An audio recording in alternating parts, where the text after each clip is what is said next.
नमस्कार, स्वागत है आप सभी का डीडी न्यूज पर। आप देख रहे हैं मिड डे प्राइम। मैं हूं रमा त्यागी। अगले 1 घंटे में हम बात करेंगे देश भर की बड़ी खबरों की, बताएंगे दुनिया भर में कौन कौन सी खबरों पर है सबकी नजर, क्या चल रहा है खेल और अर्थ जगत में, और कुछ झलके फिल्म, कला और संस्कृति के क्षेत्र से भी। लेकिन सबसे पहले बड़ी खबरें। विपक्ष की बैठक का एजेंडा ही नहीं क्लियर। सीपीआईए महासचिव डी राजा ने मुद्दों और एजेंडे की जानकारी से किया इनकार। भाजपा का आरोप, विपक्षी गठबंधन में नहीं बचा विजन और मिशन।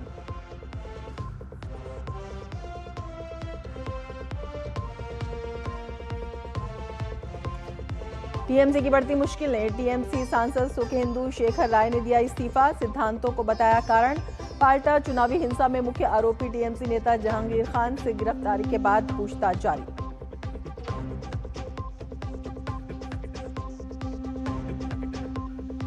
सार्वजनिक स्वास्थ्य कवरेज की दिशा में अहम कदम, पश्चिम बंगाल आज बनेगा आयुष्मान भारत प्रधानमंत्री जन आरोग्य योजना लागू करने वाला 36वां प्रदेश। नई दिल्ली में समझौता ज्ञापन पर किए जाएंगे हस्ताक्षर।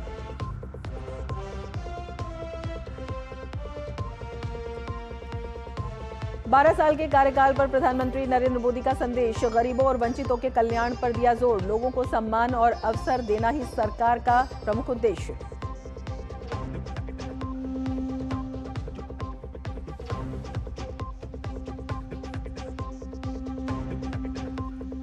इंदौर में 9 से 13 जून ब्रिक्स की कृषि मंत्रियों की बैठक। कृषि मंत्री शिवराज सिंह ने कहा कि खाद्य सुरक्षा, जलवायु और किसानों के भविष्य पर रहेगा जोर।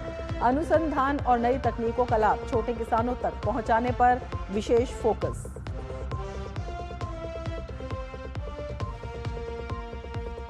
पश्चिम एशिया में फिर बड़ा तनाव, ईरान इजराइल फिर आए आमने सामने। ईरान ने किए मिसाइल से हमले, जवाब में आईडीएफ ने किए ईरानी सैन्य ठिकानों पर हवाई हमले।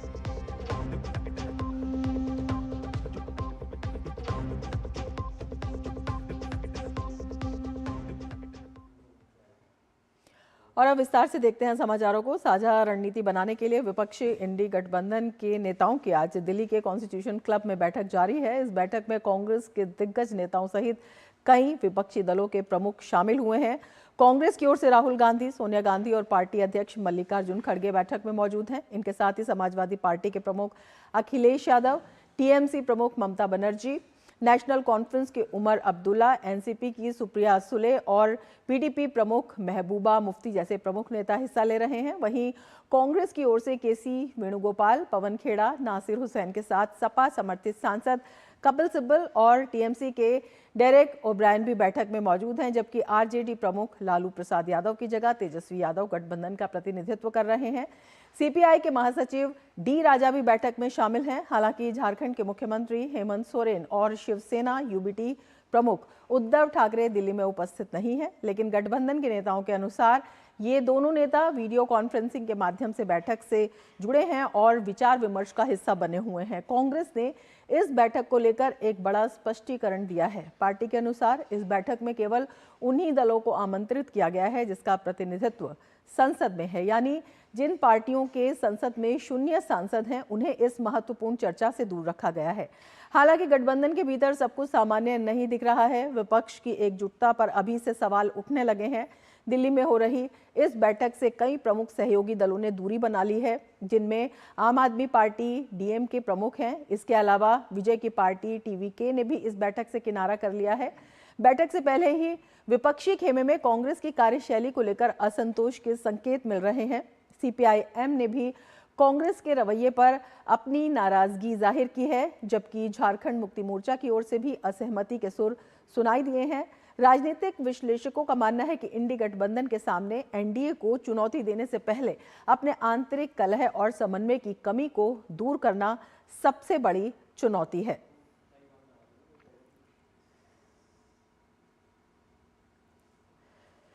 तो दिल्ली में इंडी गठबंधन की बैठक, और आम आदमी पार्टी नेता संजय सिंह ने इंडी गठबंधन की बैठक पर साफ साफ कहा है कि आम आदमी पार्टी इंडी गठबंधन का हिस्सा नहीं है, हम मीटिंग में शामिल नहीं होंगे। मैं तो पहले ही कई बार स्पष्ट कर चुका हूं कि आम आदमी पार्टी इंडिया गठबंधन का हिस्सा नहीं है। तो ये सवाल करना कि हम बैठक में जाएंगे कि नहीं जाएंगे, आम आदमी पार्टी शामिल होगी कि नहीं होगी, तो ये तो स्पष्ट है कि हम इंडिया गठबंधन का हिस्सा ही नहीं, तो उस बैठक में जाने का क्या प्रश्न है। जो पार्टियां शामिल हो रही लेकर आपका क्या कहना है? अब पहले मुद्दे क्या डिस्कस कर रहे हैं, मुद्दे सामने तो आए, पहले कोई मुद्दा तो सामने आए। जहां तक आम आदमी पार्टी का प्रश्न है, आम आदमी पार्टी गठबंधन का हिस्सा नहीं है और मीटिंग में हम लोग शामिल नहीं हो रहे हैं। दिल्ली में इंडी गठबंधन की अहम बैठक के बीच गठबंधन पर संकट के बादल गहराते दिख रहे हैं। एक तरफ गठबंधन की एकता पर सवाल उठ रहे हैं तो दूसरी तरफ एनडीए गठबंधन ने इसे पूरी तरह से फ्लॉप शो करार दिया है। भाजपा नेता शहजाद पूनावाला ने गठबंधन पर कड़ा प्रहार करते हुए कहा, इंडी गठबंधन में अब ना विजन बचा है और ना ही मिशन। तो वहीं केंद्रीय मंत्री चिराग पासवान ने गठबंधन की धज्जियां उड़ाते हुए कहा कि सत्ता के लालच में कांग्रेस ने अपने पुराने सहयोगियों को छलने का काम किया है। जबकि पश्चिम बंगाल सरकार के मंत्री दिलीप घोष ने टीएमसी पर निशाना साधा और कहा, ये गठबंधन अस्तित्व में है ही नहीं। ममता बनर्जी अब मजबूर होकर बैठकों में शामिल हो रही हैं। उनकी अपनी पार्टी के विधायक और सांसद उनके साथ नहीं हैं। इंडी अलायंस में कभी भी कोई मिशन या विजन नहीं रहा, केवल कंफ्यूजन और डिवीजन रहा। और चाहे ये पार्टीज एक साथ एक मंच पर आ भी जाए, दल तो मिल जाते हैं, पर जैसे स्टेटमेंट उन्होंने एक दूसरे के खिलाफ दिए हैं, जो पोस्टर पर दिखाई दे रहे हैं, उससे दिल कभी नहीं मिल सकते। तो ये लोग अलायंस ऑफ कन्वीनियंस बता सकते हैं, पर ये अलायंस ऑफ कन्विक्शन नहीं है। और इसीलिए हमने देखा कि कांग्रेस पार्टी ने जिस प्रकार से डीएमके से धोखा किया, तो डीएमके इस अलायंस मीटिंग में नहीं आ रही है। लेफ्ट पार्टीज ने तो लेटर लिख दिया कांग्रेस पार्टी को कि राहुल गांधी के जिस प्रकार के स्टेटमेंट, और आम आदमी पार्टी तो बोलती है कि कांग्रेस सिर्फ यूज एंड थ्रो करती है क्षेत्रीय दलों को। इंडी अलायंस में ही दरारें देखने को मिल रही हैं। कांग्रेस ने अपने पुराने ईमानदार सहयोगी के साथ सत्ता की लालच में जिस तरीके से धोखा देने का काम किया, स्वाभाविक है डीएमके जैसी पार्टियां उससे दूरी रखेंगी। ताजुब तो मुझे ममता जी का है, ये वही ममता बनर्जी जी हैं जिनके बारे में जिस तरीके से राहुल गांधी जी के द्वारा बंगाल चुनाव के दौरान अपशब्दों का इस्तेमाल किया गया था। ये अलायंस कहीं ना कहीं एक समझौता है, एक दूसरे की बुराइयों को छुपाने के लिए। ये सब उसका उचित तो कुछ बचा ही नहीं है, इंडी है ही नहीं जोट, तो उसका बैठक क्या होगा। ममता बनर्जी कभी नहीं जाती थी, आज मजबूरी में जा रही हैं। जिनके साथ उनके पार्टी के सांसद विधायक नहीं है, वो दूसरे पार्टी के साथ जा क्या करेंगे। तो एनडीए ने इंडी गठबंधन की बैठक पर निशाना साधा है और विपक्षी एकता पर सवाल उठाए हैं और ये भी कहा है कि अपनी अपनी कमजोरियों को छुपाने का एक एजेंडा है और क्या कुछ विजन है ये भी स्पष्ट नहीं है। और इसी को लेकर कई प्रमुख दल जो हैं वो इससे दूरी बनाए हुए हैं। हमारे संवाददाता कुमार आलोक हमारे साथ जुड़े हुए हैं और ज़्यादा जानकारी के साथ। कुमार आलोक, बैठक जो है वो चल रही है लेकिन शुरू होने से पहले ही विवादों के घेरे में घिर गई। क्या लगता है, जिस तरह से एनडीए ने सवाल उठाए हैं, क्या कुछ आंतरिक सामंजस्य नजर आता है इस बैठक में?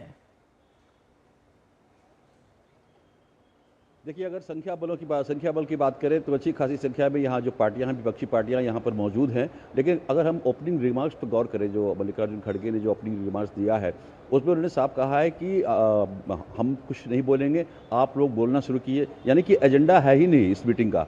तब उनको कहना पड़ा कि आप लोग जो बोलना है आप लोग बोलिए। देश के हालात पर उन्होंने चिंता व्यक्त की और उन्होंने कहा अपने रिमार्क्स में कि इस समय जो स्थितियां बन रही हैं उसमें सारे विपक्षी दल को एक मंच पे आना जरूरी है। और उसके बाद जब मीटिंग में अन्य जो वक्ता हैं, चाहे वो ममता बनर्जी हों, चाहे वो जॉन ब्रिटास हो सीपीएम के, चाहे डी राजा हों, चाहे तेजस्वी यादव हों, सुप्रिया सुले हों, अब इनका क्या रिमार्क्स रहता है ये देखने वाली बात होगी। और 2:30 बजे एक साझा प्रेस कॉन्फ्रेंस यहाँ पर होगा जिसमें सभी दलों के लोग यहाँ पर रहेंगे और प्रेस से मुखातिब होंगे। और जहाँ पर मैंने सिटिंग अरेंजमेंट देख रहा हूँ तो मल्लिकार्जुन खड़गे और राहुल गांधी के बाद तीसरा नंबर ममता बनर्जी का है। यानी ममता बनर्जी इसको लीड करने की कोशिश कर रही हैं और कांग्रेस भी चाह रही है कि जिस तरीके से क्षेत्रीय दल कमजोर हुए हैं विधानसभा के चुनाव, अगर आप देखें बिहार में तेजस्वी यादव की हार हुई, ममता बनर्जी की हार हुई, वहाँ पर पश्चिम बंगाल में डीएमके एक बड़ा एलाई था, वो इस बैठक में नहीं आ रहा है। डीएमके ने साफ साफ कहा है कि जिस तरीके से कांग्रेस ने ऐन वक्त पर वो लगातार वो सालों से गठबंधन का हिस्सा रही है, लेकिन जैसे ही चुनाव परिणाम एक्टर विजय के आने के पक्ष में शुरू हुए, वैसे ही बिना किसी सहमति के, बिना किसी शिकवा शिकायत के उन्होंने विजय कुमार का दामन थाम लिया। उसी तरीके से सीपीआई और सीपीएम ने राहुल गांधी और कांग्रेस पार्टी पर जम के लताड़ा लगाई है। और जैसा कि मैंने आपको सवेरे ही बताया था कि मल्लिकार्जुन खड़गे को एक लंबा लेटर लिखा गया है, एमए बीबी जो सीपीएम के महासचिव हैं। दूसरी जो चीज़ यहाँ पर नज़र आ रही है, हमने भी गौर किया कि झारखंड मुक्ति मोर्चा का कोई सदस्य नहीं है यहाँ पर, लेकिन बाद में सरफराज अहमद के बारे में कहा गया कि वो बैठक में शामिल होंगे। इसके अलावा जो उद्धव ठाकरे हैं, उद्धव ठाकरे भी इस बैठक में शामिल नहीं है। लेकिन बाद में जब गठबंधन के नेताओं से हमने बात की तो उन्होंने कहा कि ये दोनों जो नेता हैं, हेमंत सोरेन और उद्धव ठाकरे, दोनों ऑनलाइन मीटिंग में उपस्थित रहेंगे। और देखना होगा कि जब बैठक खत्म होती है तो क्या इस बात की पुष्टि होती है कि क्या उद्धव ठाकरे और हेमंत सोरेन ऑनलाइन बैठक में शामिल थे या नहीं।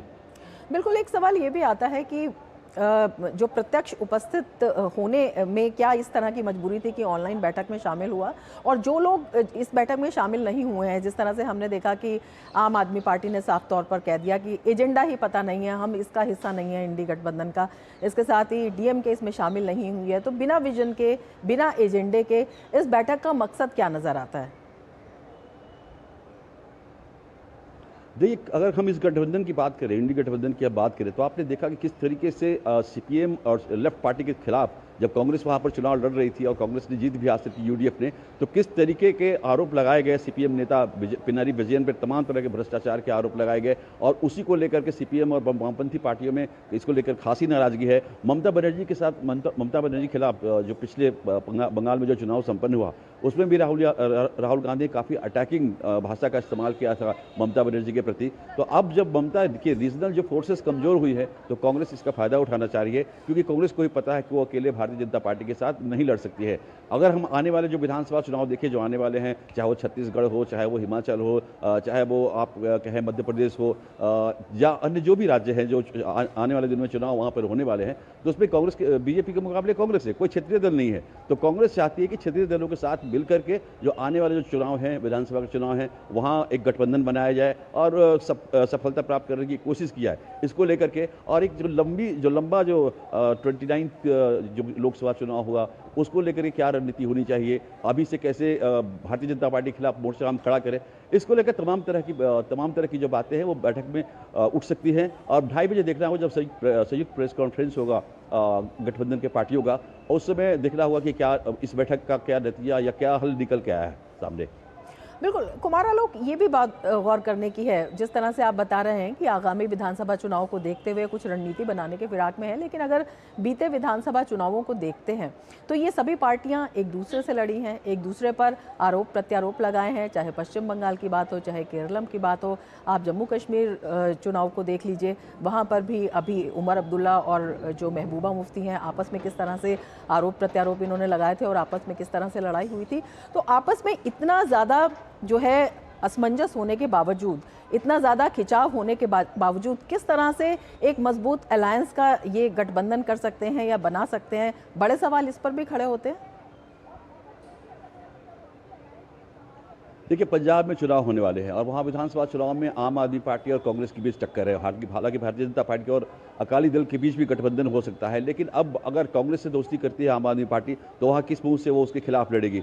उसी तरीके से जो तमाम रीजनल जो पार्टीज़ हैं, अगर हम दिल्ली की बात करें तो दिल्ली में आपने लोकसभा चुनाव में देखा होगा कि आम आदमी पार्टी और कांग्रेस दोनों ने मिलकर चुनाव लड़ा था, लेकिन वही जब विधानसभा का चुनाव आया तो कांग्रेस और आम आदमी पार्टी दोनों की राहें अलग अलग थी। तो आज ये शुरुआत है इस बैठक की, अब देखना होगा कि आज की बैठक में क्या निकल के सामने आता है और फिर आगे की रणनीति है महागठबंधन या इंडिया आप नजर बना रखिए कुमार आलोक, बहुत शुक्रिया तमाम जानकारी के लिए।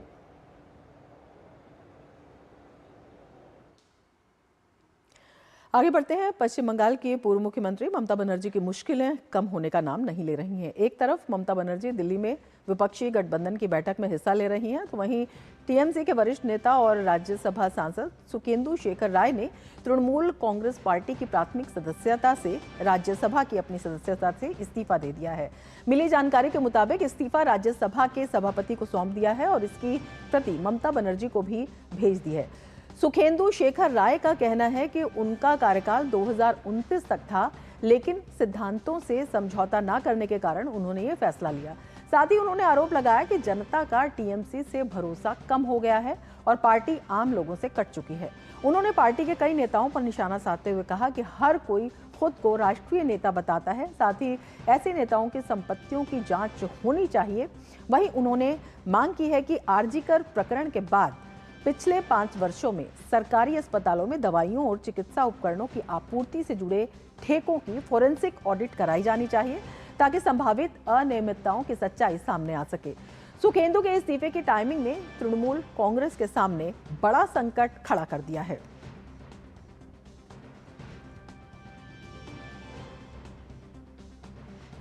और पश्चिम बंगाल की राजनीति से जुड़े चर्चित टीएमसी नेता जहांगीर खान को आखिरकार गिरफ्तार कर लिया गया। बंगाल एसटीएफ ने दक्षिण 24 परगना जिले में स्थित फाल्टा विधानसभा क्षेत्र के पूर्व विधायक और टीएमसी नेता जहांगीर खान को नेपाल सीमा के पास से पकड़ लिया। जहांगीर पर रंगदारी वसूली, हत्या के प्रयास, चुनाव बाद हिंसा फैलाने और अवैध हथियार रखने समेत कई गंभीर आरोप दर्ज हैं। एसटीएफ की कार्रवाई उस समय तेज हुई जब 26 मई को कोलकाता उच्च न्यायालय ने आरोपी को मिले सभी कानूनी संरक्षण वापस ले लिए। इसके बाद जहांगीर की गिरफ्तारी में मौजूद कानूनी बाधाएं खत्म हो गई थीं। जहांगीर को अभिषेक बनर्जी का करीबी माना जाता है। अब एसटीएफ उससे जुड़े नेटवर्क, अवैध हथियारों और हिंसा मामलों में गहन पूछताछ की तैयारी कर रही है। फाल्टा में चुनाव के दौरान टीएमसी नेता जहांगीर खान पर ईवीएम में छेड़खानी के आरोप भी लगे थे। इसके अलावा चुनावी ऑब्जर्वर बनाए गए आईपीएस अजय पाल शर्मा की सख्ती के बाद उनके बयानों ने सुर्खियां बटोरी थीं। जहांगीर खान ने कहा था कि अगर अजय पाल शर्मा सिंघम है तो वो पुष्पा है। चुनाव में गड़बड़ी की रिपोर्ट के बाद चुनाव आयोग ने फाल्टा का चुनाव रद्द कर दिया था। लंबे समय से फरार चल रहे जहांगीर की गिरफ्तारी को सुरक्षा एजेंसियों की बड़ी कामयाबी माना जा रहा है।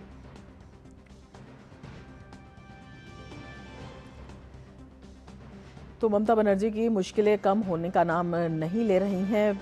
बहुत से जो टीएमसी नेता हैं वही ममता बनर्जी के कार्यकाल पर सवाल उठा रहे हैं। सौरभ दत्ता हमारे साथ इस वक्त बने हुए हैं और ज़्यादा जानकारी के साथ।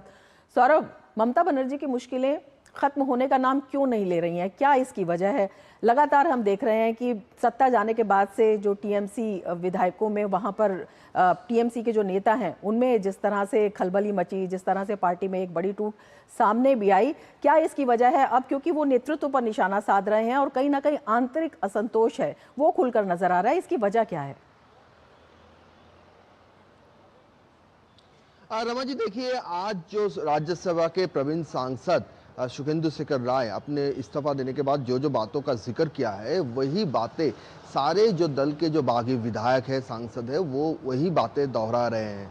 सुखेंदु शेखर राय ने साफ तरीके से अपने जो इस्तीफा पत्र उसमें जो प्रेस रिलीज उन्होंने किया है उसके संपर्कित तो उसमें उन्होंने कहा है कि भ्रष्टाचार, महिला उत्पीड़न, शिक्षा, स्वास्थ्य, उद्योग, रोजगार और कानूनी व्यवस्था की जो विफलता है इसको उन्होंने सामने रखा है। और साथ ही साथ उनका कहना है कि अभिषेक बनर्जी, वो किसी का नाम नहीं लिए, लेकिन उन्होंने अपनी बातों से ये साफ कर दिया है कि कहीं ना कहीं जाके अभिषेक बनर्जी का जो लीडरशिप है वो फिर से एक क्वेश्चन सवालों के घेरे पर है। और सिर्फ सुखेंदु शेखर राय नहीं, आगे चलकर ऐसा भी सुना जा रहा है कि एक और सांसद कोयल मल्लिक जो राज्यसभा के हाल ही में उन्होंने राज्यसभा का सांसद हुए थे इलेक्शन से पहले, वो भी इस्तीफा दे सकते हैं।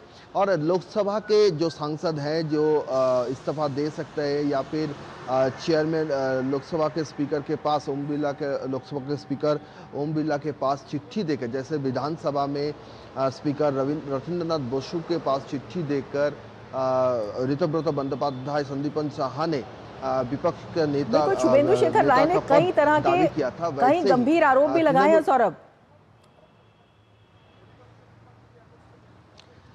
जो आरोप उन्होंने लगाया है कि उनका कहना है कि भ्रष्टाचार के संपर्कित वो आरोप है, सारे भ्रष्टाचार के संपर्कित आरोप है। पार्टी जिस तरह से चलते थे उस तरीके के आरोप उन्होंने लगाया है कि पार्टी में बोलने वाली कोई बात बोल नहीं सकता था, सुनना कुछ नहीं था, जिनको पद था उनके आसपास कोई जा नहीं सकते थे।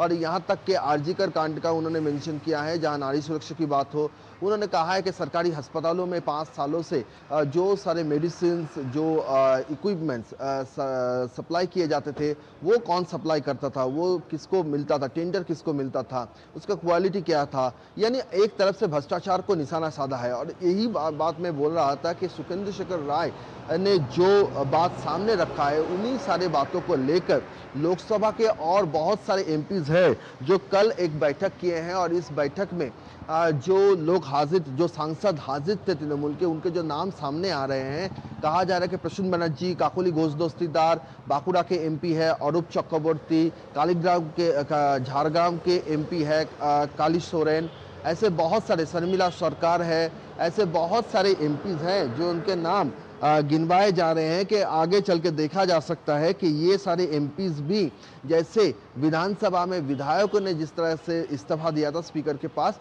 वैसे ये सांसद भी इस्तीफा दे सकते हैं। मैं नाम और एक बार दोहराता हूँ, इसमें है काकोली घोष दस्तीदार प्रसून बंदोपाध्याय, बीरभूम के 2 सांसद शताब्दी राय, असित माल, मथुरापुर के सांसद बापी हालदार, मेदिनीपुर के सांसद जून मालिया, कोचबिहार के सांसद जगदीश बासोनिया, झारग्राम के सांसद कालीपद सोरेन, बांकुड़ा के सांसद अरूप चक्रवर्ती, बैराकपुर के सांसद पार्थ भौमिक, बहरमपुर के सांसद यूसुफ पठान और बर्धमान पूर्व के सांसद शर्मिला सरकार और घाटाल के सांसद देव। बिल्कुल, ये तो तमाम इतने सारे नाम कहा जा रहा है कि ये नाम सारे है, जो नाम है, लेकिन ये सारे सुखेंदु नाम शेखर हो राय ने सकता है जिस कि तरह से आगे कहा है चल कि के वो आंतरिक आवाज के लिए अपना इस्तीफा जो है दे रहे हैं, वो छोड़ रहे हैं, ये अपने आप में दिखाता है कि किस कदर वहां पर असंतोष था और जिस तरह से वो तत्कालीन सरकार की नीतियों पर उन्होंने सवाल उठाए हैं। तो तमाम जो आरोप लग रहे थे भ्रष्टाचार के, वो कहीं ना कहीं इससे उजागर होते हैं। देखिए, भ्रष्टाचार का तो है ही, भ्रष्टाचार का तो जो आप लिस्ट देखें तो भ्रष्टाचार का लिस्ट लंबा है। और कल मुख्यमंत्री शुभेंदु अधिकारी ने भी बीजेपी के एक कार्यक्रम में भाग लेते हुए उन्होंने कहा कि जी जहां पर वो हाथ दे रहे हैं वहीं से भ्रष्टाचार निकल रहा है, और ऐसा हालत है कि बंगाल में ब्रिगेड पैरेड ग्राउंड को ही एक जेल बनाना पड़ेगा, इतने सारे आरोपी निकल रहे हैं। तो वही सारे बात सुखेंदु शेखर राय भी बोल रहे हैं कि टीएमसी के छोटे बड़े मछली नेता भ्रष्टाचार में लिप्त थे, कानूनी व्यवस्था के बारे में कह रहे हैं, नारी सुरक्षा की बात उठा रहे हैं। वो आरजीकर कांड जब हुआ था तब से ही सुखेंदु शेखर राय वोकल थे, पब्लिक में उन्होंने अपना जो स्टैंड है वो स्पष्ट कर दिया था कि आरजीकर में दल ठीक तरीके से चल नहीं रहा है। और यहाँ तक कि वो कह रहे हैं कि जो लोग नेशनल लीडर्स हैं, जिनके जो प्रॉपर्टीज है, उनका एक ऑडिट होना चाहिए कि कौन नेता का कितना प्रॉपर्टी है। तो कहीं ना कहीं जाके ये पता चलता है कि टीएमसी पार्टी जो 15 साल में उनके सारे नेता से लेकर जो तृणमूल स्तर के कर्मी सभी के खिलाफ जो भ्रष्टाचार के आरोप सामने आ रहे हैं, सुखेंदु शेखर राय का बयान कहीं ना कहीं जाके उन्हीं पर मोहर लगाता और इसी में जहांगीर खान की गिरफ्तारी का मामला, ये इस पूरे प्रकरण को कितना गंभीर बना देता है, और ये क्यों कहा जा रहा है कि ममता बनर्जी की मुश्किलें इससे और ज्यादा बढ़ जाएंगी? क्योंकि जहांगीर खान कौन है? जहांगीर खान को जहांगीर खान बनाने वाला अभिषेक बैनर्जी है।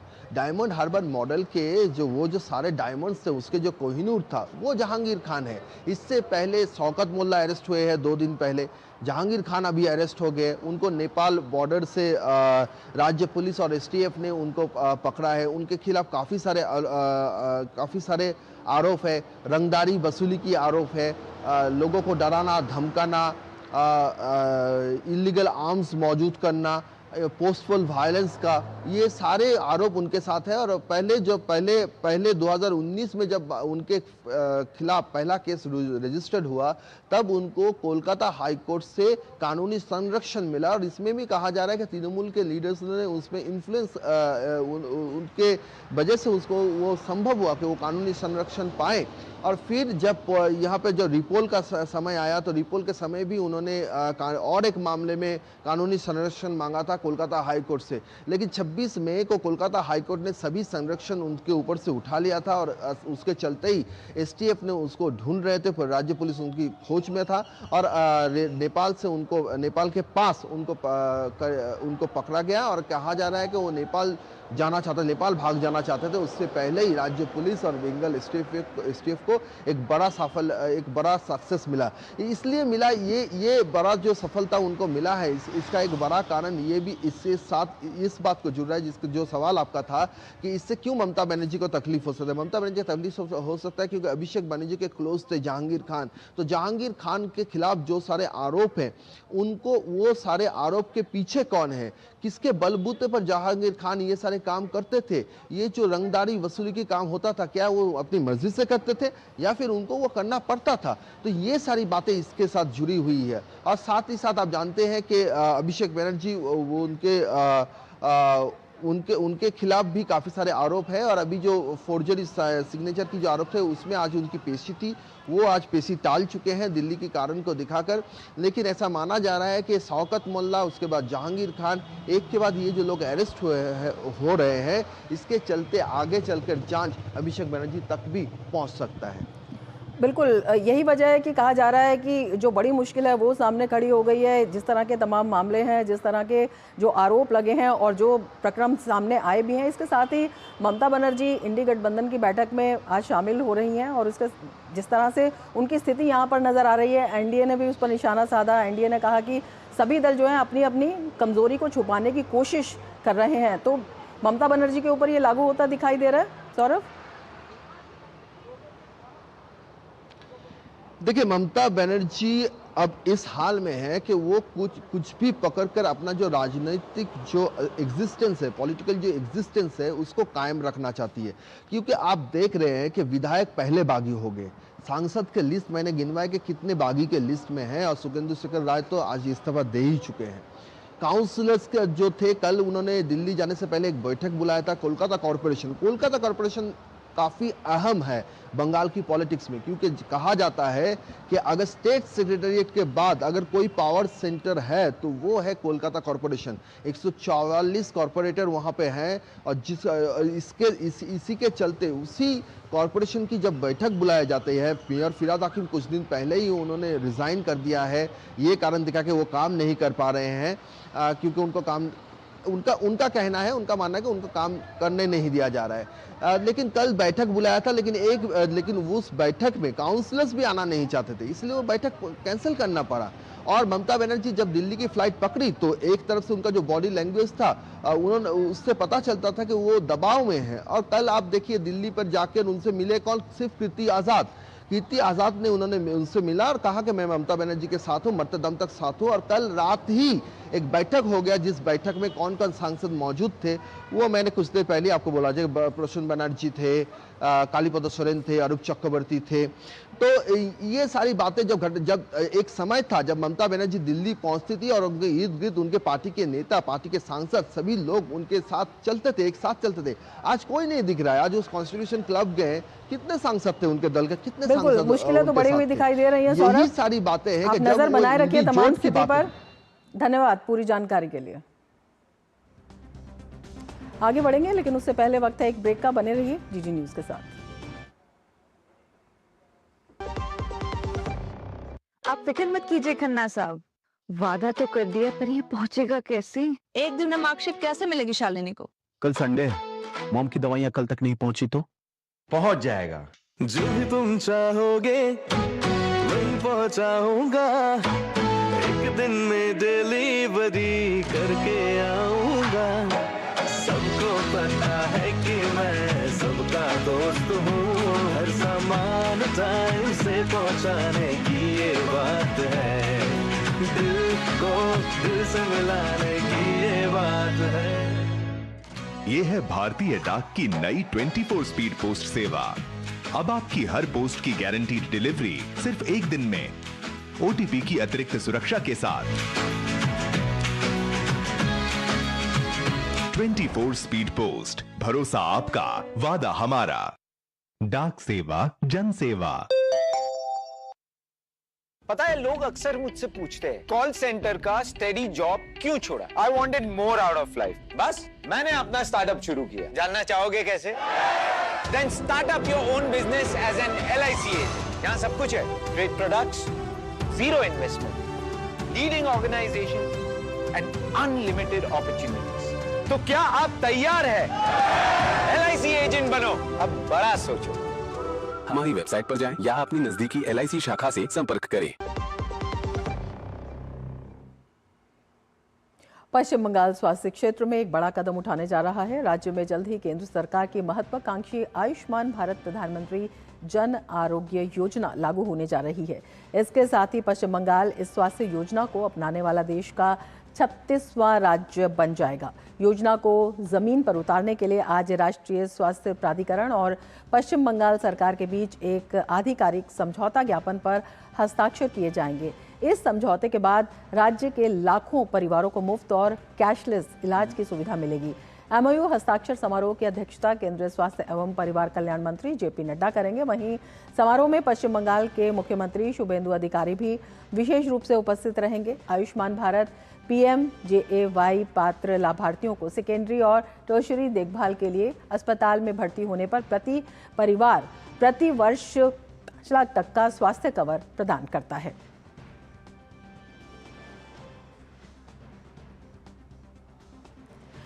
हमारे संवाददाता अमरेंद्र गुप्ता हमारे साथ जुड़े हुए हैं और ज्यादा जानकारी के साथ। अमरेंद्र, पश्चिम बंगाल में भी अब आयुष्मान योजना का फायदा मिलेगा। एक बड़ी उपलब्धि, एक बड़ा कदम सरकार का।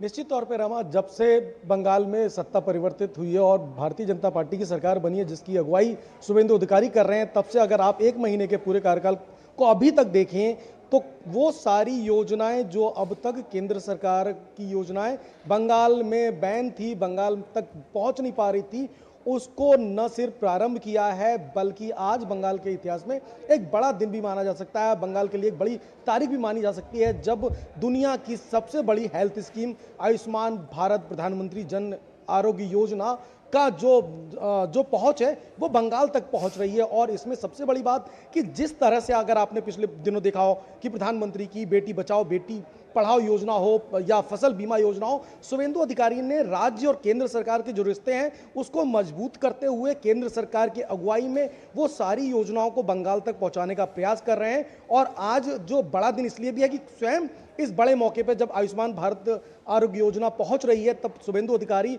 खुद दिल्ली में मौजूद हैं और से थोड़ी देर बाद दिल्ली के विज्ञान भवन में वो एक MOU साइन करने वाले हैं जिसमें केंद्रीय स्वास्थ्य मंत्री JP नड्डा, इसके अलावा दोनों जो MOS हैं अनुप्रिया पटेल और प्रताप राज यादव के साथ NHA की टीम रहने वाली है, केंद्र और राज्य की जो अधिकारी हैं वो रहने वाले हैं। तो एक औपचारिक तौर पे उनका ये MOU साइन होगा और उसके बाद इस योजना का जो फायदा है बंगाल तक पहुंचेगा। और सबसे बड़ी बात देखिए कि बंगाल में अभी तक जो है ममता बनर्जी की TMC की सरकार के दौरान वहां की अपनी स्वास्थ्य योजना हुआ करती थी, जबकि दुनिया की सबसे बड़ी स्वास्थ्य योजना है जिसकी जो पहुंच है बहुत ग्राउंड तक पहुंची है और बड़े से बड़े हॉस्पिटल में भी इलाज किया जाता है। तो वो बंगाल से निकल के दिल्ली तक की अभी इलाज की योजना भी है, तो वो आयुष्मान में है। और बहुत सारे अभी आयुष्मान भारत ने बदलाव भी किए हैं, लेकिन ये योजना सिर्फ एक व्यक्ति की जिद की वजह से बंगाल में नहीं पहुंची। और यही नहीं, इसके साथ भी बहुत सारी योजनाएं अभी तक नहीं पहुंच पा रही थी, लेकिन आज एक बड़ा दिन बंगाल के लिए जब आयुष्मान भारत जो है वो बंगाल तक पहुंच रही है। रमा, बिल्कुल, बंगाल जो है 36वां राज्य बन गया है, ये योजना इसमें लागू हो रही है। आपसे ये भी समझना चाहेंगे क्या वजह है, क्यों इसे दुनिया की सबसे बड़ी इस तरह की योजना कहा जाता है, किस तरह के बदलाव इसमें किए गए हैं और क्यों ये इतनी लोकप्रिय है?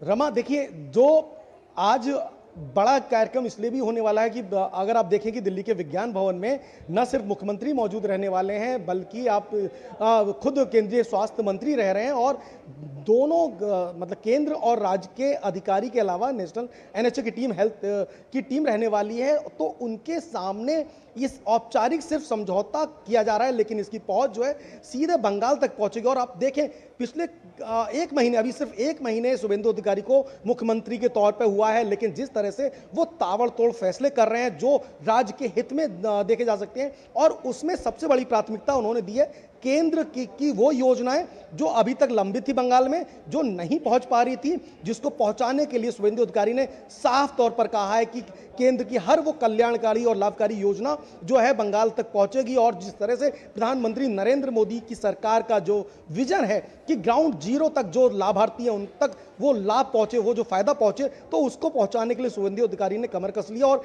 लगातार वो ताबड़तोड़ एक के बाद एक फैसले कर रहे हैं। और ये जो प्रेजेंस है उनका दिल्ली में, वो ये बताता है कि राज्य के जो संबंध होने चाहिए केंद्र के साथ और केंद्र के किस तरह के संबंध राज्य के साथ, उसका एक बहुत अच्छा उदाहरण भी देखा जा सकता है जब खुद मुखिया के तौर पे इस बड़े जो कैंपेन की अगुवाई वो करने जा रहे हैं। तो एक बड़ा दिन है बंगाल के लिए और ये योजना भी बड़ी इसलिए भी हो सकती है कि इसमें बहुत सारे अभी केंद्र सरकार और आयुष्मान भारत की योजना में बदलाव किए गए हैं, जिसमें न सिर्फ राज्य में बल्कि बड़े से बड़े शहर तक और बड़े से बड़े हॉस्पिटल तक पहुंचाने की सुविधा की गई है। 70 साल से जो सीनियर सिटीजन लोग हैं उनके इलाज में विशेष जो प्रावधान किए गए हैं। इसके अलावा जिनके पास अपने कच्चा मकान है, अपना घर नहीं है, गरीब मजदूर तबका जो है और उनको भी इस सुविधा से जोड़ा गया। तो एक बड़ा ऐतिहासिक पल है और जो दुनिया की सबसे बड़ी जो स्वास्थ्य की योजना है आयुष्मान भारत, वो आज बंगाल तक पहुंच रही है। तो कहीं ना कहीं ये ऐतिहासिक दिन माना जा सकता है। और अब से थोड़ी देर बाद जब बिल्कुल ऐतिहासिक कदम है पश्चिम बंगाल के लिए, तो उस दौर में ऐतिहासिक दिन है। बिल्कुल नजर बनाए रखिए। बहुत शुक्रिया तमाम जानकारी के लिए। आगे बढ़ते हैं। प्रधानमंत्री नरेंद्र मोदी ने एक्स पर एक पोस्ट के माध्यम से सरकार के बीते 12 साल की उपलब्धियों और देश के वंचितों के लिए किए गए कार्यों की जानकारी दी। अंत्योदय सरकार का लक्ष्य पिछले 12 वर्ष में भारत ने कई बदलाव देखे। बदलावों के केंद्र में गरीबों और वंचितों का कल्याण रहा। हम हमेशा अंत्योदय से प्रेरित रहे हैं। ये भी उन्होंने कहा, बदलावों के केंद्र में गरीबों और वंचितों का कल्याण रहा है। साथ ही हम हमेशा अंत्योदय से प्रेरित रहे हैं, जिससे कि विकास का जो फायदा है, विकास का जो लाभ है, वो दशकों से पीछे छूटे लोगों तक पहुंचाना उद्देश्य रहा है। साथ ही तमाम योजनाओं का भी उन्होंने जिक्र किया। जनधन खातों और डायरेक्ट बेनिफिट ट्रांसफ़र का किस तरह से फ़ायदा लोगों को मिला, ये अपने आप में काफ़ी अहम है। स्वच्छ भारत, पीएम आवास योजना, जल जीवन मिशन से लोगों को मौके मिले हैं। इसके साथ ही आयुष्मान भारत जैसी पहल का मकसद लोगों को सम्मान दिलाना है, लोगों को अवसर दिलाना है। गरीबों के जीवन स्तर को बेहतर बनाने में टेक्नोलॉजी ने अहम भूमिका निभाई, जिसमें डायरेक्ट बेनिफिट ट्रांसफ़र और डिजिटल प्लेटफॉर्म लोगों के लिए काफ़ी फ़ायदेमंद साबित हुए। लोगों तक मदद सीधे और पारदर्शी तरीके से पहुंच रही है। सभी इसका फ़ायदा उठा रहे हैं क्योंकि लीकेज कम हुआ है, कार्यक्षमता बढ़ी है, शासन प्रशासन में भरोसा मजबूत हुआ है। गरीब कल्याण का सफ़र एक सामूहिक आंदोलन बना हुआ है। उत्तर प्रदेश पुलिस सिपाही भर्ती 2025 की 3 दिवसीय लिखित परीक्षा आज से शुरू हो गई है। ये परीक्षा 8, 9 और 10 जून को यूपी के सभी 75 जिलों में आयोजित की जा रही है। भर्ती प्रक्रिया के तहत कुल 32,679 पदों के लिए 28,86,797 अभ्यर्थियों ने आवेदन किया है। इस परीक्षा के लिए प्रदेश भर में 1,183 परीक्षा केंद्र बनाए गए हैं। परीक्षा में उत्तर प्रदेश के अलावा देश के अन्य राज्यों के परीक्षार्थी भी शामिल हो रहे हैं। परीक्षा हर दिन 2 पालियों में आयोजित की जा रही है। पहले दिन की प्रथम पाली की परीक्षा सुचारू रूप से संचालित हो चुकी है। वहीं द्वितीय पाली की परीक्षा दोपहर 3 बजे से शाम 5 बजे तक संचालित की जाएगी। हर पाली में लगभग 4,81,000 अभ्यर्थी शामिल होंगे। परीक्षा को सुचारू रूप से संपन्न कराने के लिए पुलिस विभाग और जिला प्रशासन ने व्यापक तैयारियां की हैं। इस परीक्षा की निष्पक्षता बनाए रखने के लिए सभी केंद्रों पर कड़ी निगरानी रखी जा रही है। केंद्रों पर सीसीटीवी निगरानी, स्टैटिस्टिक मजिस्ट्रेट, पर्यवेक्षक और पुलिस बल की तैनाती की गई है। संवेदनशील केंद्रों पर अतिरिक्त सुरक्षा व्यवस्था लागू की गई है। यूपी सरकार की ओर से पुलिस भर्ती परीक्षा को देखते हुए बड़े स्तर पर तैयारियां की गई हैं। अतिरिक्त बसों का संचालन भी किया जा रहा है। वहीं मुख्यमंत्री योगी आदित्यनाथ ने अभ्यर्थियों के हित में बड़ा फैसला लेते हुए एडमिट कार्ड दिखाने पर बस किराए में 50% की छूट दी जा रही है।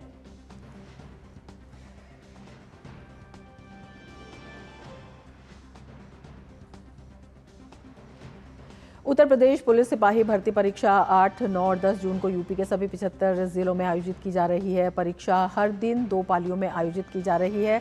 आज पहली पाली की परीक्षा संपन्न होने के बाद बाहर निकले अभ्यर्थियों ने प्रशासन की व्यवस्थाओं पर संतोष जताया है। उनका कहना है कि सभी परीक्षा केंद्रों पर सुरक्षा और सुविधाओं के व्यापक इंतजाम किए गए हैं। उत्तर प्रदेश पुलिस के लिए सिपाही भर्ती परीक्षा 3 दिनों तक चल रही है। यहाँ पर आज पहले दिन प्रथम पाली की परीक्षा अब समाप्त हो गई है। धीरे धीरे अभ्यर्थी यहाँ से निकल रहे हैं परीक्षा केंद्रों से। परीक्षा केंद्रों पर सरकार के द्वारा व्यापक व्यवस्थाएं की गई थी। यहाँ पर 32,679 पदों के लिए 28 लाख से ज्यादा अभ्यर्थी इस परीक्षा में भाग लेंगे और खास तौर से इसको लेकर पूरे प्रदेश में व्यापक व्यवस्थाएं की गई हैं। सभी जगहों पर प्रदेश के सभी 75 जनपदों में परीक्षा केंद्र बनाए गए हैं। क्या कहेंगे, कैसे पेपर ठीक था सर जी, बहुत हाई नहीं था, नॉर्मली था। व्यवस्था तो इस वक्त खुश है, आगे देखा जाए। क्या कहेंगे भैया, अंदर की व्यवस्था है आपकी ठीक थी परीक्षा देने? हाँ, व्यवस्था सब सही थी, सब बढ़िया था। पेपर भी बहुत बढ़िया आया था और कुछ ज्यादा दिक्कत की बात नहीं थी।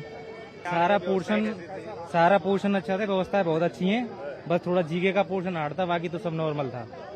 बेटा क्या कहेंगे, कैसे रहा परीक्षा आपकी? अच्छा हुआ है। व्यवस्थाएं कैसी थी? ठीक थी, बहुत अच्छी थी जी। संतुष्ट हैं आप लोग परीक्षा में? हाँ। प्रदेश में 28 लाख से ज्यादा अभ्यर्थियों के भाग देने के लिए इस परीक्षा में 1000 से ज्यादा केंद्र बनाए गए हैं। प्रथम पाली की परीक्षाएं समाप्त हो गई हैं, अब द्वितीय पाली की परीक्षाएं चलेंगी। अगली आ रहे हैं रोडवेज बसों में उन्हें 50% की छूट भी प्रदान की जाएगी। मुख्यमंत्री योगी आदित्यनाथ ने इसके निर्देश दिए हैं। फिलहाल यहां पर जो भी अभ्यर्थी हैं यहां की व्यवस्थाओं से काफी संतुष्ट नजर आ रहे हैं। कैमरामैन रोहित के साथ विकास सिंह, डीडी न्यूज, लखनऊ। हमारे संवाददाता विकास सिंह हमारे साथ लखनऊ से जुड़े हुए हैं और ज्यादा जानकारी के साथ। विकास, अभ्यर्थी जो हैं, जो परीक्षार्थी हैं, काफी खुश नजर आ रहे हैं, काफी व्यापक इंतजाम किए गए हैं। जी बिल्कुल, और सबसे बड़ी बात है परीक्षा की सुस्ता बनी रहे, यही अभ्यर्थियों के लिए सबसे बड़ी बात होती है, क्योंकि वो कठिन परिश्रम करते हैं, मेहनत करते हैं, प्रतियोगी परीक्षा की तैयारी करते हैं। ऐसे में अगर कोई भी शंका मन में रह जाती है तो बड़ी दिक्कत होती है, और यही शंका मिटाने का काम मुख्यमंत्री योगी आदित्यनाथ की सरकार ने किया है। इस परीक्षा को लेकर जो तैयारियां थी उनकी कई दौर की बैठकें उन्होंने देखी। इससे पहले 60,000 पुलिस भर्ती की परीक्षा यहाँ पर संपन्न कराई गई थी और वो सारे अनुभव बहुत अच्छे रहे उत्तर प्रदेश सरकार के लिए। कुछ उसी के अनुसार इस बार जब 32,000 से ज्यादा पदों पर भर्ती की जा रही है तो जो भी परीक्षा केंद्र चुने गए हैं इस बार वो सारे सरकारी हैं, सरकारी विद्यालय ही हैं। किसी प्राइवेट स्कूल में इस बार परीक्षा केंद्र नहीं दिया गया है। सभी जगहों पर जो व्यापक इंतजाम किए गए हैं, जो मानक तय किए गए हैं आयोग की तरफ से, उन सभी का पालन हो रहा है। कोई भी यहाँ पर अभ्यर्थी आ रहा है उसका आइडेंटिफिकेशन किया जा रहा है, खासतौर से उसके आधार का सत्यापन कराया जा रहा है। हमारे पीछे आपको दिखाएंगे तस्वीरें भी। ये प्रथम पाली की परीक्षा समाप्त हो चुकी है। अब दूसरे पाली के अभ्यर्थी यहाँ पर धीरे धीरे कर अंदर जा रहे हैं। 1 बजे से उनकी एंट्री शुरू हुई थी और 2:30 तक यह एंट्री जारी रहेगी। इस केंद्र में यहाँ पर पर्याप्त पुलिस बल लगाया गया है, प्रशासन के लोग यहाँ पर मौजूद हैं, पर्यवेक्षक मौजूद हैं, और किसी भी प्रकार की कोई असुविधा ना हो, क्योंकि गर्मी का मौका भी है तो पेयजल वगैरह की भी व्यवस्था यहाँ पर अंदर अभ्यर्थियों के लिए है। और खासतौर से जिला अधिकारी समेत तमाम पुलिस के भी बड़े अधिकारी तमाम सारे सेंटरों पे जा रहे हैं। राजधानी लखनऊ में 55 सेंटर बनाए गए हैं। लगभग 22,000 अभ्यर्थी यहाँ पर प्रतिदिन भाग ले रहे हैं एक सेंटर पे। तो ये बड़ी बात है यहाँ पर और पूरे प्रदेश के लिए, क्योंकि समस्त 75 जनपदों में ये व्यवस्थाएं की गई हैं। रोडवेज के किराए में 50% की छूट मुख्यमंत्री योगी आदित्यनाथ ने दी है, क्योंकि कई जनपदों से अगल बगल के लोग आते हैं। राजधानी लखनऊ में तकरीबन इन 3 दिनों में 17 जनपदों से यहाँ पर अभ्यर्थी आएंगे, तो उसके मद्देनजर यहाँ पर रोडवेज बसों की संख्या बढ़ाई गई है। जो इस परीक्षा केंद्र से लेकर चाहे रेलवे स्टेशन हो चाहे बस स्टेशन हो, वहां तक आने जाने के लिए कोई जाम रस न लगे, इसके लिए पुलिस को, यातायात पुलिस को अलर्ट पे रखा गया है। और साथ साथ मुख्यमंत्री योगी आदित्यनाथ का ये लक्ष्य है कि मेधा का सम्मान रहे उत्तर प्रदेश में। जो पढ़ने वाले छात्र हो, जिन्होंने मेहनत की हो, वही पास आए। यहाँ तो ऐसे भी हुआ करता था एक समय कि यहाँ पर एक क्षेत्र विशेष के लोगों का ही सिलेक्शन होता था, एक जात के लोगों का ही सिलेक्शन होता था, तो वो सब दिन अब नहीं रहे हैं। यही अभ्यर्थियों के लिए बड़ी खुशी की बात है। परीक्षा और सुरक्षित माहौल में हो, परिश्रम इसके व्यापक इंतजाम किए गए हैं। विकास, बहुत शुक्रिया तमाम जानकारी के लिए। झारखंड के सीएम हेमंत सोरेन की डिस्चार्ज पिटीशन पीएमएलए की विशेष कोर्ट ने ये खारिज कर दी है। हेमंत सोरेन को जमीन घोटाले और मनी लॉन्ड्रिंग मामले में रांची स्थित पीएमएलए की विशेष कोर्ट से बड़ा झटका लगा है। विशेष कोर्ट ने सीएम हेमंत सोरेन की डिस्चार्ज पिटीशन को खारिज कर दिया है। पिछले सुनवाई में कोर्ट ने ईडी और हेमंत सोरेन का पक्ष सुनने के बाद अपना फैसला सुरक्षित रख लिया था। अदालत ने आज फैसला सुनाते हुए हेमंत सोरेन की याचिका खारिज कर दी है। रांची के बड़गाई इलाके की 8.86 एकड़ जमीन और मनी लॉन्ड्रिंग मामले से जुड़े डिस्चार्ज पिटीशन खारिज होने के बाद अब ये केस ट्रायल की ओर बढ़ सकता है, जिससे मुख्यमंत्री हेमंत सोरेन की मुश्किलें बढ़ सकती हैं। गौरतलब है कि मुख्यमंत्री हेमंत सोरेन ने इस मामले में 5 दिसंबर 2025 को याचिका दाखिल कर खुद को निर्दोष बताते हुए मामले से आरोप मुक्त किए जाने की मांग की थी, लेकिन अदालत ने उनके इस मांग को खारिज कर दिया। तो हेमंत सोरेन को बड़ा झटका लगा है। आगे बढ़ेंगे। केंद्रीय माध्यमिक शिक्षा बोर्ड सीबीएसई की पोस्ट रिजल्ट सर्विसेज को लेकर छात्रों और अभिभावकों के बीच बनी उलझन को बोर्ड ने दूर कर दिया है। सीबीएसई ने साफ किया है कि पोर्टल पर दिखने वाली तकनीकी संदेशों का कारण क्या है और पूरी प्रक्रिया कैसे संचालित की गई। बोर्ड के आंकड़ों के मुताबिक 2 जून से 7 जून तक चली एप्लीकेशन विंडो के दौरान 1.6 लाख से अधिक छात्रों ने 3.8 लाख से ज्यादा उत्तर पुस्तिकाओं के लिए आवेदन किया। इस पूरी प्रक्रिया की सुरक्षा को लेकर बोर्ड ने कहा, इसकी कड़ी तकनीकी निगरानी आईआईटी और अन्य सरकारी एजेंसियों द्वारा की गई ताकि साइबर सुरक्षा को पूरी तरह सुनिश्चित किया जा सके। कई छात्रों को पोर्टल पर रोल नंबर नहीं मिला, रोल नंबर नॉट फाउंड का संदेश जो है वो दिखाई दे रहा था और इसी पर स्पष्टीकरण देते हुए सीबीएसई ने बताया कि ये तकनीकी खामी नहीं बल्कि नियमों का हिस्सा है। बोर्ड के अनुसार ये मैसेज केवल उन छात्रों को दिख रहा है जिन्होंने पहले चरण यानी उत्तर पुस्तिका की फोटोकॉपी के लिए आवेदन नहीं किया था।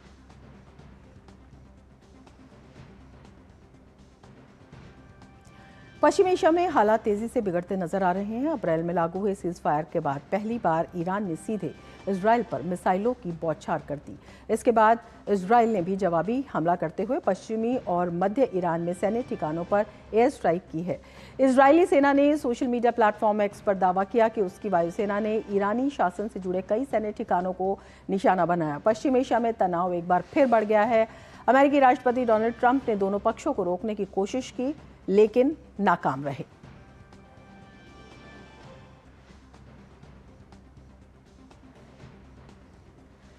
इजराइल ने ईरान पर जवाबी हमला किया और तनाव जो है वो बढ़ता हुआ अब नजर आ रहा है। मध्य पूर्व में बढ़ते तनाव के बीच यूरोपीय संघ की शीर्ष राजनयिक काजा कलास ने सभी पक्षों से संयम बरतने की अपील की। उन्होंने कहा कि क्षेत्र को किसी नई सैन्य बढ़ोतरी की नहीं बल्कि बातचीत और कूटनीतिक समाधान की जरूरत है। कलास ने कहा कि रात भर हुई घटनाओं से एक बार फिर तनाव बढ़ता दिखाई दिया है। ऐसे समय में सभी पक्षों को वार्ता की मेज पर बैठाकर समाधान निकालना चाहिए। आपको बता दें कि उनका ये बयान ऐसे समय आया है जब ईरान और इजराइल के बीच संघर्ष विराम को लेकर अनिश्चितता बनी हुई है और क्षेत्र में शांति स्थापित करने के प्रयास लगातार जारी हैं।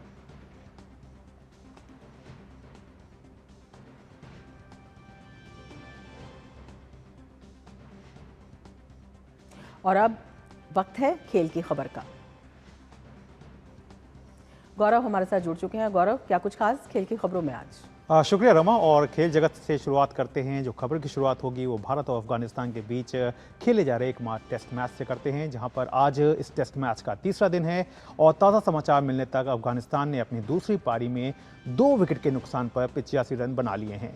इससे पहले अफगानिस्तान की टीम पहली पारी में 152 रन पर आउट हो गई और उसे फॉलो ऑन खेलना पड़ा। पहली पारी में अफगानिस्तान की ओर से रहमत शाह ने सबसे ज़्यादा 60 रन बनाए। भारत की ओर से पहला टेस्ट खेल रहे मानव सुथार ने 6 और प्रसिद्ध कृष्णा ने 3 विकेट हासिल किए। इससे पहले भारतीय टीम ने अपनी पहली पारी 8 विकेट पर 564 रन बनाकर घोषित कर दी थी।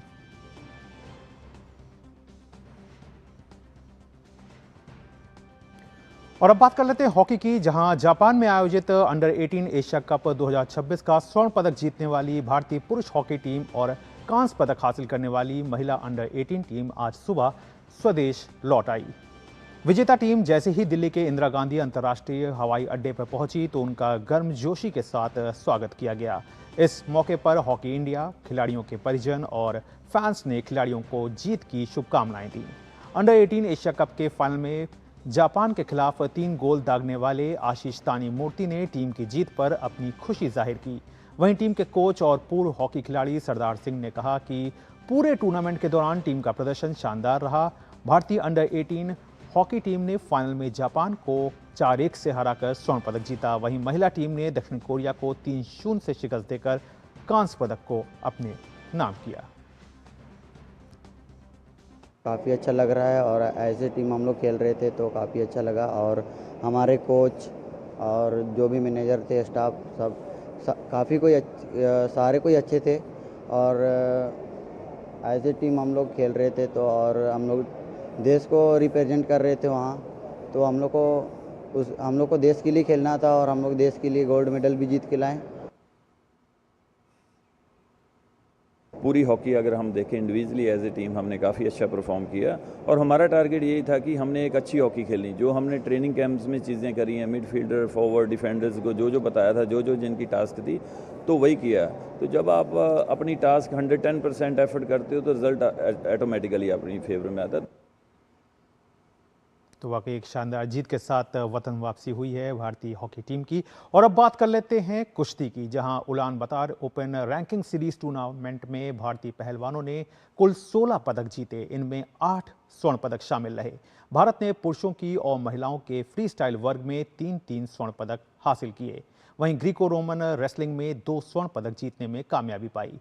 रविवार को दिनेश धनखड़ ने 125 किलोग्राम भार वर्ग और दीपक ने 61 किलोग्राम भार वर्ग में स्वर्ण पदक जीतने में सफलता पाई। और बात करते हैं एथलेटिक्स की, जहां राष्ट्रीय रिकॉर्डधारी धावक अनिमेश कुजूर ने रविवार को new Taipei city athletics open 2026 में पुरुषों की 200 मीटर दौड़ में 20.47 सेकंड का समय निकालते हुए दूसरा स्थान हासिल किया। ये समय उनके करियर का चौथा सर्वश्रेष्ठ प्रदर्शन है। इस 23 साल के धावक का राष्ट्रीय रिकॉर्ड 20.32 सेकंड का है। उन्होंने इससे पहले 20.40 और 20.45 सेकंड का समय भी दर्ज किया था। बात करें टेनिस की तो यहां पर जर्मनी के अलेक्जेंडर ज़्वेरेव ने अपना पहला ग्रैंड स्लैम खिताब जीत लिया है। ज़्वेरेव ने फ्रेंच ओपन फाइनल में फ्लावियो कोबोली को हराया। ज़्वेरेव ने 5 सेट तक चले कड़े मुकाबले में 6-1, 4-6, 6-4, 6-7, 6-1 से जीत दर्ज की। 29 साल के ज़्वेरेव ने 3 ग्रैंड स्लैम फाइनल हारने के बाद अपना पहला ग्रैंड स्लैम जीतने में सफलता पाई।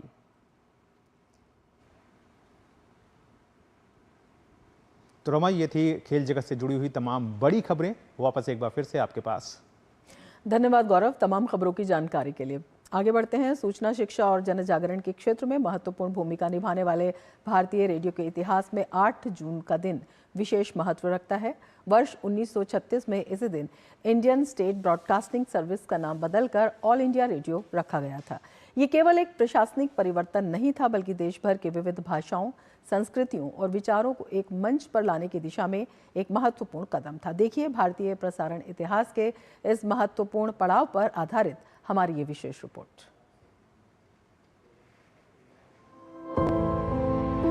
आज के डिजिटल युग में जब समाचार, मनोरंजन और जानकारी हमारी उंगलियों के स्पर्श भर की दूरी पर है, तब यह याद करना रोचक है कि एक दौर ऐसा भी था जब समाचार सुनने, मनोरंजन और देश दुनिया की जानकारी प्राप्त करने का सबसे प्रमुख माध्यम केवल रेडियो हुआ करता था। भारत में संगठित रेडियो प्रसारण की शुरुआत ब्रिटिश शासनकाल में 1920 के दशक में हुई। धीरे धीरे रेडियो लोगों के जीवन का अभिन्न हिस्सा बनने लगा और इसकी लोकप्रियता लगातार बढ़ती गई। 1 अप्रैल 1930 को भारतीय प्रसारण इतिहास में एक नया अध्याय शुरू हुआ, जब सरकार द्वारा संचालित इंडियन स्टेट ब्रॉडकास्टिंग सर्विस की स्थापना की गई। 1930 का दशक भारतीय रेडियो के विस्तार का दौर था। इसी दौरान सरकार ने दिल्ली में एक नए रेडियो स्टेशन की स्थापना का निर्णय लिया। वहीं दक्षिण भारत के मैसूर राज्य में सितंबर 1935 में एक रेडियो सेवा शुरू हुई, जिसे आकाशवाणी नाम दिया गया। यह नाम बाद के वर्षों में भारतीय रेडियो की पहचान बन गया। इसी समय भारत में प्रसारण व्यवस्था को एक नई दिशा देने का प्रयास किया जा रहा था। भारत के पहले कंट्रोलर ऑफ ब्रॉडकास्टिंग लायनल फील्डन का मानना था कि रेडियो को ऐसी पहचान मिलनी चाहिए जो पूरे देश का प्रतिनिधित्व करे। उनके प्रयासों के परिणाम स्वरूप 8 जून 1936 को इंडियन स्टेट ब्रॉडकास्टिंग सर्विस का नाम बदलकर ऑल इंडिया रेडियो रख दिया गया। यह केवल एक नाम परिवर्तन नहीं था, यह उस सोच का प्रतीक था जिसमें रेडियो को पूरे भारत की आवाज बनाना था। एक ऐसा माध्यम जो भाषाओं, संस्कृतियों और क्षेत्रों की विविधता को एक सूत्र में पिरो सके। आने वाले दशकों में ऑल इंडिया रेडियो ने सूचना प्रसारण, शिक्षा, संस्कृति और जन जागरण के क्षेत्र में महत्वपूर्ण योगदान दिया। किसानों, विद्यार्थियों, महिलाओं और युवाओं के लिए विशेष कार्यक्रमों ने रेडियो को जनसंचार का एक सशक्त माध्यम बना दिया। वर्ष 1957 में ऑल इंडिया रेडियो को हिंदी में लोकप्रिय नाम आकाशवाणी मिला। आज भी यह नाम करोड़ों भारतीयों के मन में विश्वसनीयता और जनसेवा का प्रतीक है। 8 जून 1936 भारतीय प्रसारण इतिहास की एक महत्वपूर्ण तिथि है। यह वह दिन था जब भारतीय रेडियो को एक नई पहचान मिली, एक ऐसी पहचान जो आज भी देश की आवाज के रूप में गूंज रही है। इसके साथ ही मिड डे प्राइम में फिलहाल इतना ही। दीजिए इजाजत, नमस्कार।